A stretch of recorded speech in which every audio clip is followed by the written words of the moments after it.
रहिमतपूर येथील ऐतिहासिक श्री नागनाथ मंदिरामध्ये श्री ग्रंथराज ज्ञानेश्वरी पारायण सोहळा आणि कीर्तन महोत्सवाचा मोठ्या उत्साहात प्रारंभ झाला आहे। यंदा या सोहळ्याचे 40वे वर्ष असून यानिमित्त मंदिर परिसरात भक्तिमय वातावरण पाहायला मिळत आहे।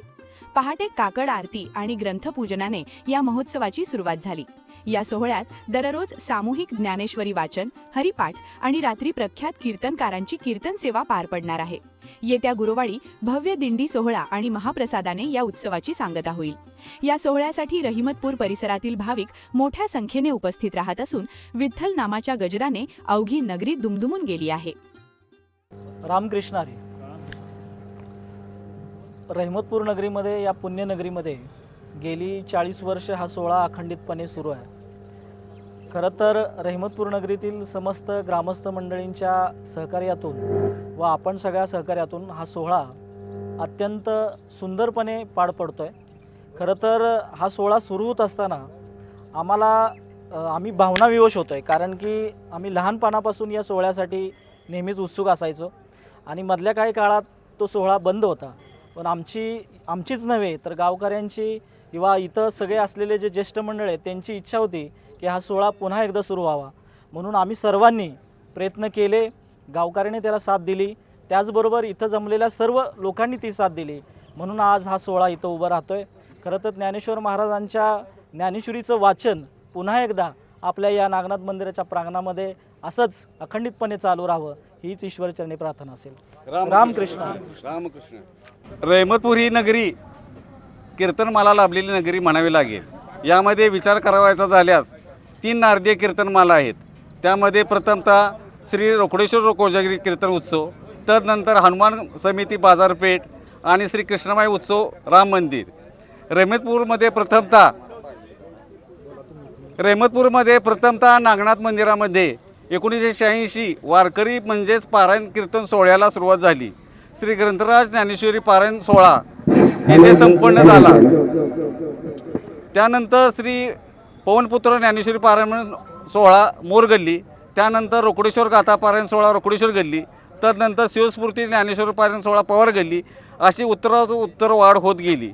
तसेच श्री क्षेत्र ब्रह्मपुरी येथील गाथा पारायण सोहळा व नरवाडी येथील ज्ञानेश्वर पारायण सोहळा ही तमाम भाविक जनास लाभलेली सुवर्ण प्रवृत्ती होय। उपस्थित सर्व भाविक जनास रामकृष्ण हरी। धन्य आज दिन संत दर्शनाचा मज वाटे त्याशी आलिंगन द्यावे। साधू संत येते घरा तोची दिवाळी दसरा, विठ्ठल पाहुणा आला घरा लिंब लोण त्याशी करा। या संत पदाची आठवण या प्रसंगी होत आहे। ज्ञात अज्ञात शक्तीच्या इच्छेचा उद्रेक म्हणा अथवा आशीर्वादाने सदरील कार्यक्रम संपूर्ण होत आहे। उपस्थितांचे स्वागत व आभार मानतो।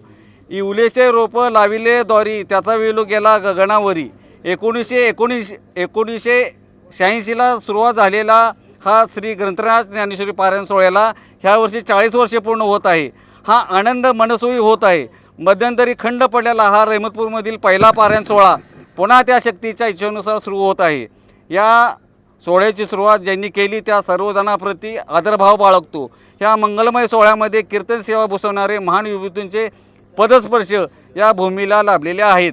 त्यामध्ये जिजाबा पाटील सोहलीकर, पारायणाचार्य पुंडलिक महाराज वेळूकर, आनंदराव महाराज मिस्त्री कुसुंबीकर, मास्त्री मारुती महाराज तासगावकर, किसन महाराज निगडीकर, हनुमंत महाराज जाधव जळगावकर, अकबर महाराज कुसुंबीकर, निळकंठ महाराज कनेरखेडकर, लक्ष्मण महाराज किरोलीकर, संजय महाराज वेळूकर, उत्तम महाराज चिखलीकर, निवृत्ती महाराज नागपूरकर, सुरेश जाधव मुंबईकर, बजरंग जाधव खरजुलेकर, जयवंत कुलकर्णी भोसरेकर, गुरुवर्य सकाराम भोट चिपळूणकर, नारायण महाराज मुपुर्डीकर, जैतुंबे महाराज वीरकर, महाराज वाठारकर, NG गायकवाड सातारकर अशा अगणित महान कीर्तनकार प्रवचनकार यांची सेवा इथे संपन्न झालेली आहे।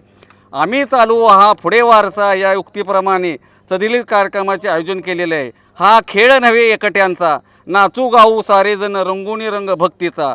ह्यासाठी सर्वांचे सहकार्य अपेक्षित आहे। तन मन धन आपल्याकडून सहकार्याची अपेक्षा बाळगतो। काही सूचना असल्यास मंडळात कराव्यात।